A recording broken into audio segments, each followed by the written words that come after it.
લક્ષ્ય ન્યૂઝ, એક નજર, એક લક્ષ્ય. તારીખ 29/5/2025ના રોજ સાંજના 6 વાગ્યાના અરસામાં નાયબ કલેક્ટર ચોટીલા એચ.ટી. મકવાણા અને મામલતદાર થાનગઢની સંયુક્ત ટીમ દ્વારા થાનગઢ તાલુકાના વેલાળા ગામમાં જેમાં આવેલી ખાનગી માલિકીના સર્વે નંબર 29 વાળી જમીનમાંથી એક કૂવા તેમજ આજુબાજુના વિસ્તારમાંથી કુલ 9 કૂવા મળીને કુલ 10 ગેરકાયદેસર કાર્બોસેલના કૂવામાં અસામાજિક તત્વો દ્વારા ગેરકાયદેસર કાર્બોસેલનું ખનન કરતા હતા, જે અમારી ટીમને જોતા જ તમામ ઈસમો નાસી ગયેલા હતા.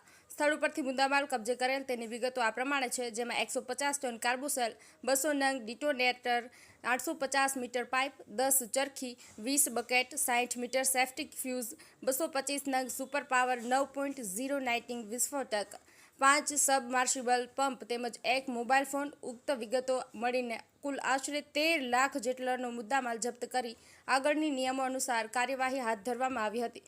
ઉક્ત તમામ મુદ્દામાલ મામલતદાર કચેરી થાનગઢ ખાતે ખસેડવામાં આવેલ છે. વધુમાં ખાનગી માલિકીના સર્વે નંબર 29 વાળી જમીનના કબજેદાર કાળુભાઈ દેવાભાઈ વગેરે 65 ઈસમો તેમજ વનરાજભાઈ ઉર્ફે વનાભાઈ નનકુભાઈ ધાંધલ રહેવાસી રામપરાડા તાલુકો મૂડી ની સામે ગેરકાયદેસર ખનન અંતર્ગત માપણી બાદ જે કંઈ પણ રકમ વસૂલ કરવાની થશે તે ગુજરાત મિનરલ રૂલ્સ 2017ના નિયમોના નિયમ અનુસાર 21(3) મુજબ વસૂલ કરવાની કામગીરી હાથ ધરવામાં આવશે.